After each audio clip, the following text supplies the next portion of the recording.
Good morning, everyone. Welcome to Miracle Network's Wednesday meditation. I'm so glad you're all here to share this time together. This week we have Kenny Mammerella-D'Cruz, who will lead us in meditation.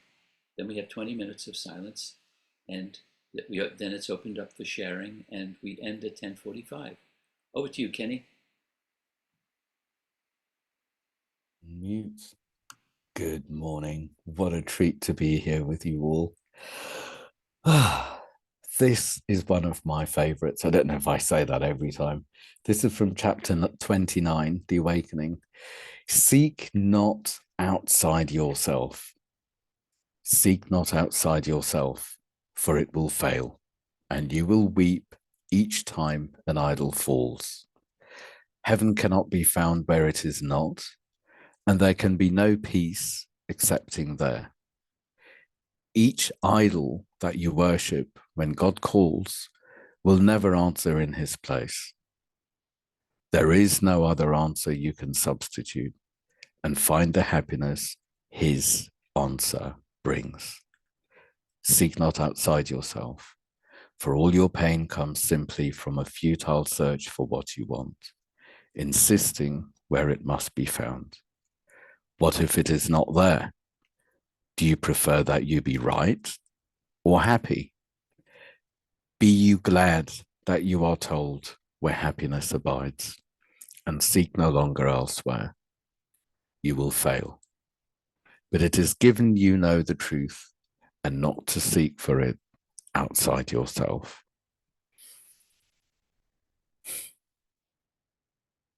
No one who comes here but must still have hope, some lingering illusion, or some dream that there is something outside of himself that will bring happiness and peace to him.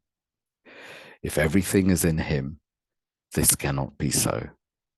And therefore, by his coming, he denies the truth about himself and seeks for something more than everything, as if a part of it were separated off and found where all the rest of it is not. This is the purpose he bestows upon the body, that it seek for what he lacks and give him for what would make himself complete. And thus he wanders aimlessly about, in search of something that he cannot find, believing that he is what he is not. The lingering illusion which impels him to seek out 1,000 idols and to seek beyond them for 1,000 more, and each will fail him, all excepting one, for he will die and does not understand the idol that he seeks is but his death. Its form appears to be outside himself. Yet does he seek to kill God's Son within and prove that he is victor over him? This is the purpose every idol has, for this is the role that is assigned to it, and this is the role that cannot be fulfilled. Whenever you attempt to reach a goal in which the body's betterment is cast as major beneficiary, you try to bring about your death. For you believe that you can suffer lack, and lack is death. To sacrifice is to give up, and thus to be without and to have suffered loss. And by this giving up is life renounced.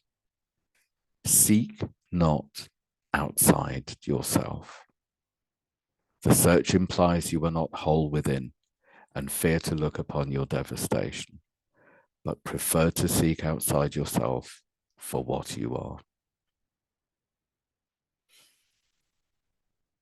Idols must fall because they have no life, and what is lifeless is a sign of death. You came to die, and what would you expect but to perceive the sign of death you seek? No sadness and no suffering proclaim a message other than an idol found that represents a parody of life, which, in its lifelessness, is really death, conceived as real and given living form. Yet each must fail and crumble and decay, because a form of death cannot be life, and what is sacrificed cannot be whole.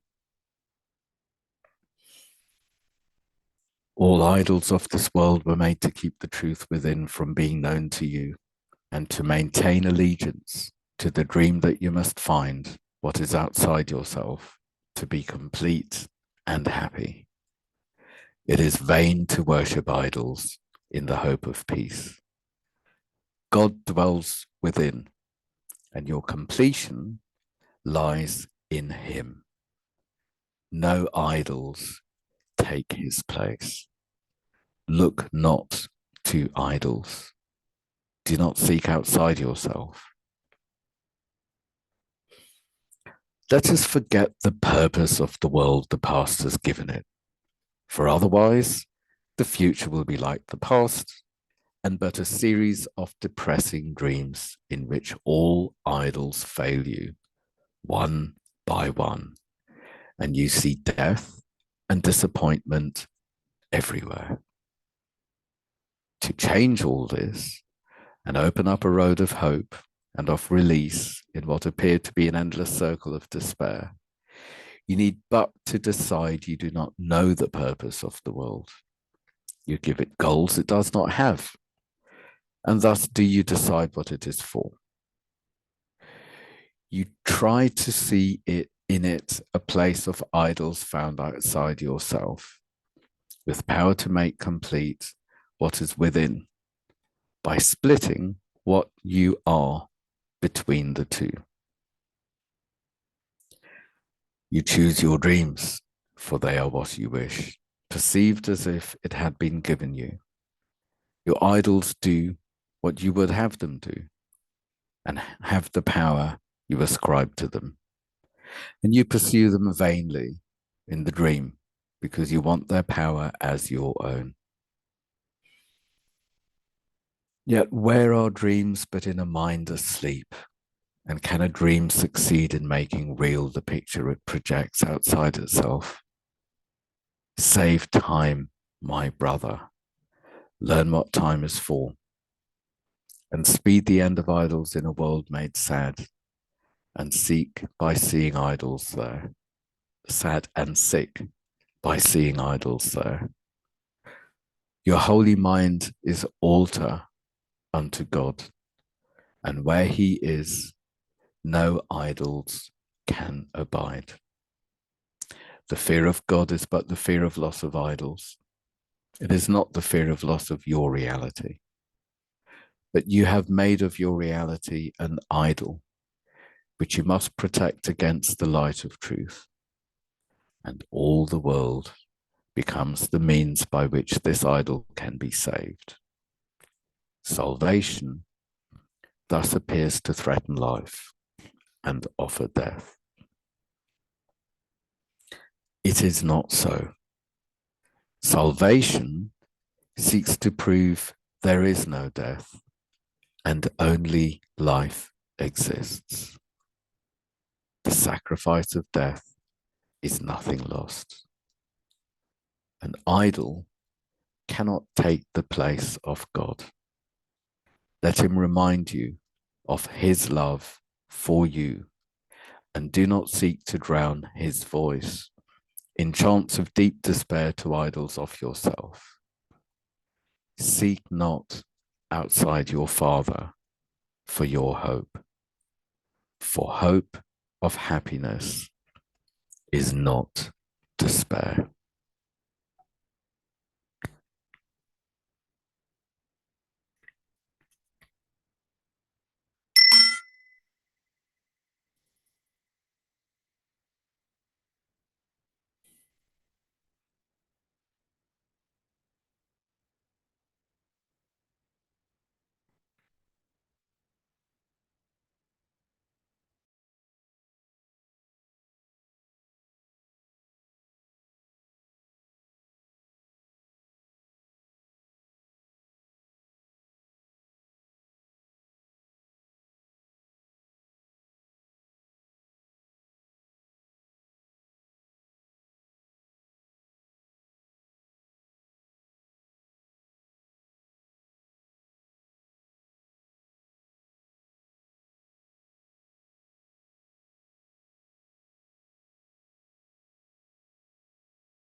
Open your eyes and come back into the room.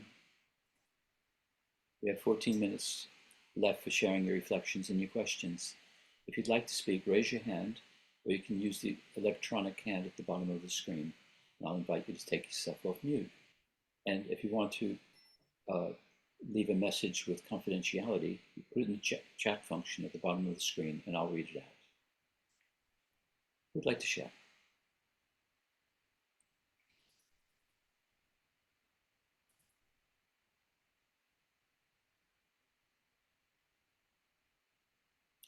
Norman, take yourself off mute.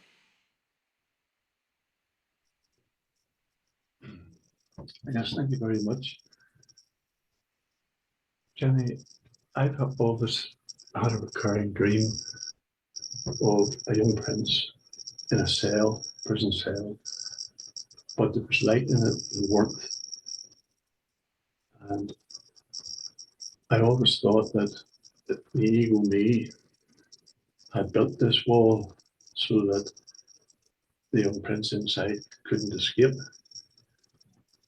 But now, thinking about it, it's the other way around. The young prince was built that wall in that prison to keep me away from the love that I really was.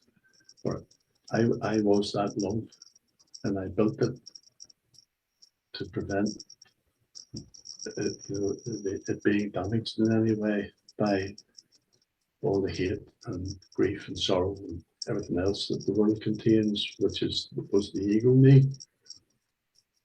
And that was a big relief. But then I thought, well, who is this that's watching this, that knows a sudden shift like that? You know, because I was the observer now, watching the prince in the cell, who was the loving, kind, gentle person that I am. And I had myself had built this thing to keep the world away. And I thought, well, maybe I'll go and help take the bricks away because they're not real. But then I thought, no, that can't be right because the ego me wouldn't do that. So who's watching? Who's, giving these suggestions to help? And then I realized I don't have to do anything. I just leave it alone. I've come this far. The bricks and everything else will just fall away. I can be my true self, kind, loving, gentle person, not the hard egg. That's all I was. So it was like the prisoner the other way around. The prisoner got out of jail and was going to see his love. But I was the love that was in the jail, obviously not trying to go into this world, but protecting itself. So it was amazing. And now I have a better grasp. And I think the observer is the true spirit. And I was attached to it for a while I was contemplating about how this could all be. Very much in mind. It's cleared up an awful lot in mind. Which I could say my mind rather than my head. So thank you. May not make an awful lot of sense to anybody else, but it does to me. Thank you. Not only does that make absolutely perfect sense to me, but right here and right now, I can feel love with you, and I can't feel the bricks.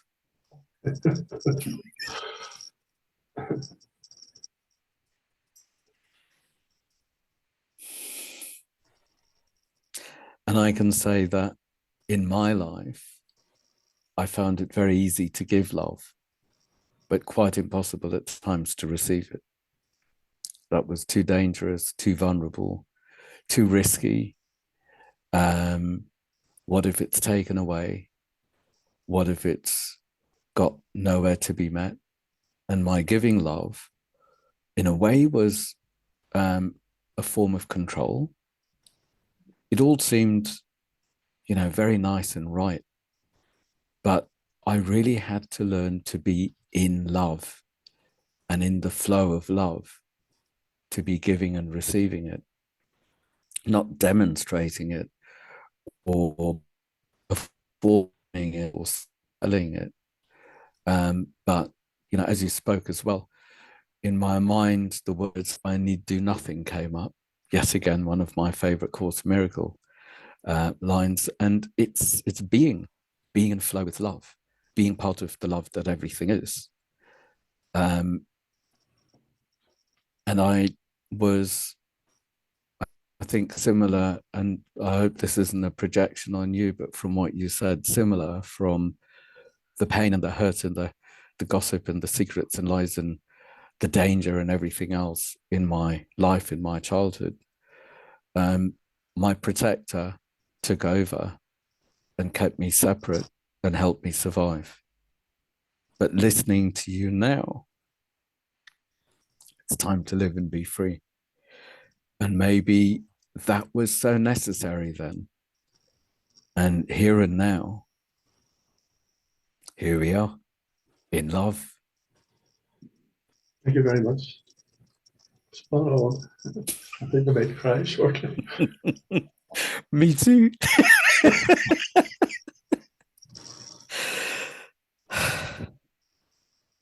Who would like to share?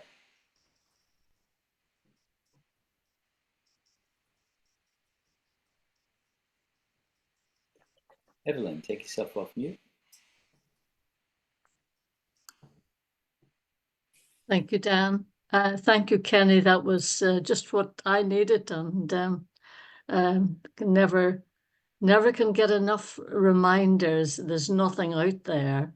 There's certainly no power and there's no love. It's in here, and how we see everything. Then we bring that love, and then it is love everywhere. But we've got to go inside. It's not outside. It's not outside in. That's not the way it works. And gosh, it's taken me a long time. And even so, you know, the little self, the ego, always wants to have another go, you know, a few seconds later after I think, oh, yes, I understand that. Yes, so it's a constant reminder. But it was just lovely. Yes, I love that. I love that. I love that lesson. Yeah, always timely to hear that. That's the message I'm getting anyway. So perfect for me. Thank you. Thank you very much indeed. Thank you. Thank you. Vivian, take yourself off mute.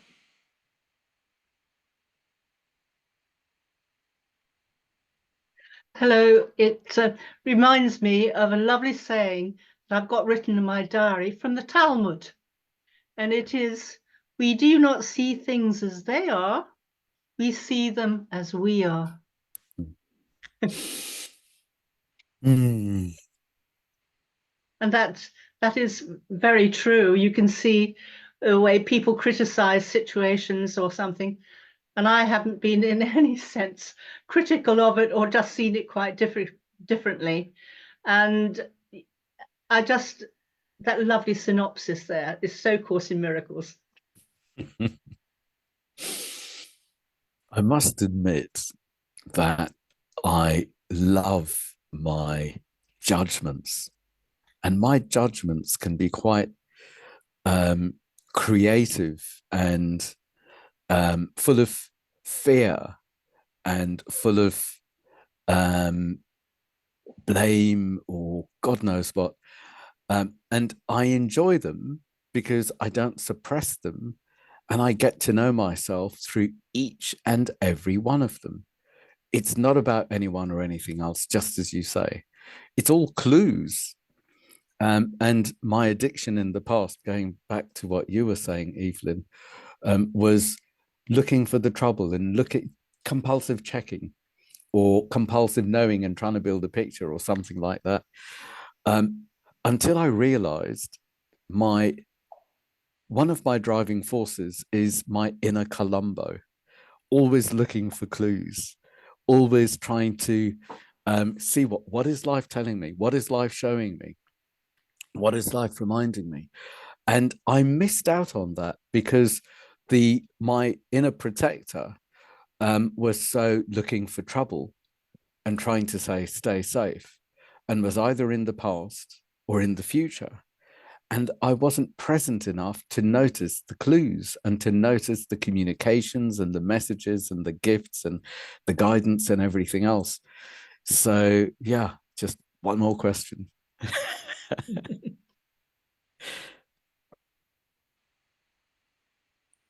Who'd like to share?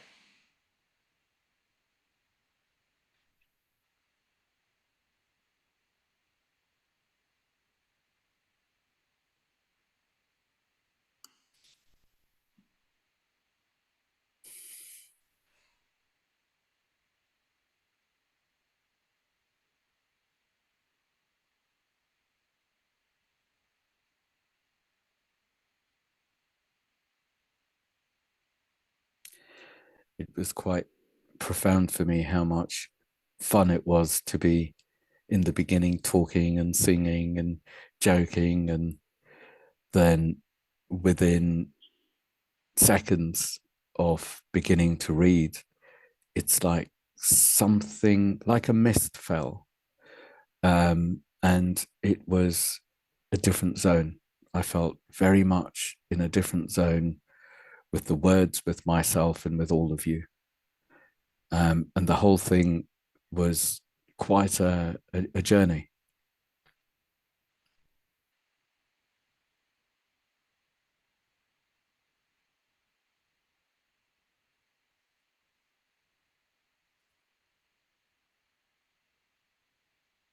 Anyone else like to share before we close up?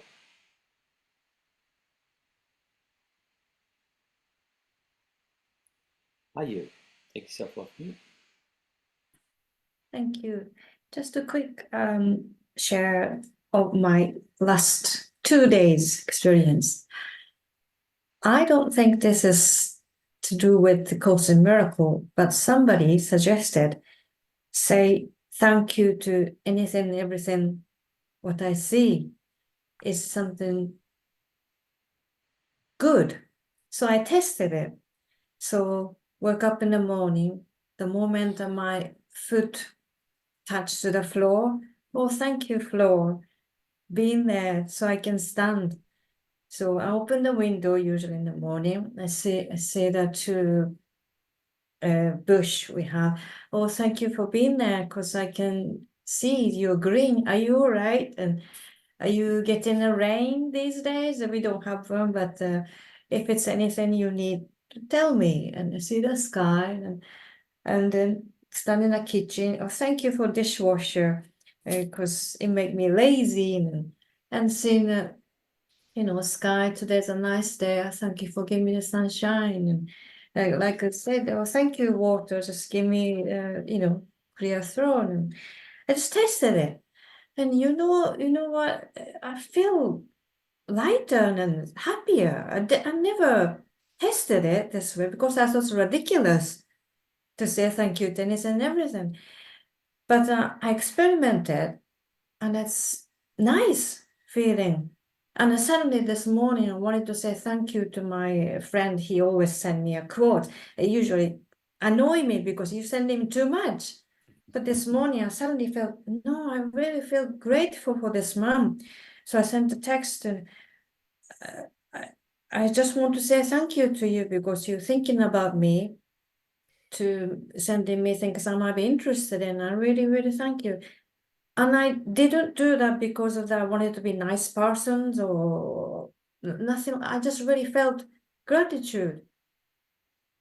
And I really feel that now I want to say thank you to everyone here showing up on the screen, being a human, being you and being with me. I think it's really, really make me happy. So thank you, everyone. Thank you. Thank you so much. Okay, we'll end on that note. Thank you, everyone, for being here. Take yourself off mute. Show your appreciation to Kenny. Thank you, Kenny. That was wonderful. That was wonderful. Thank you, Kenny. Thank you, everyone. Thank you, Kenny. Thank Thank you. you, everyone. Thank you Good to very much see you. indeed.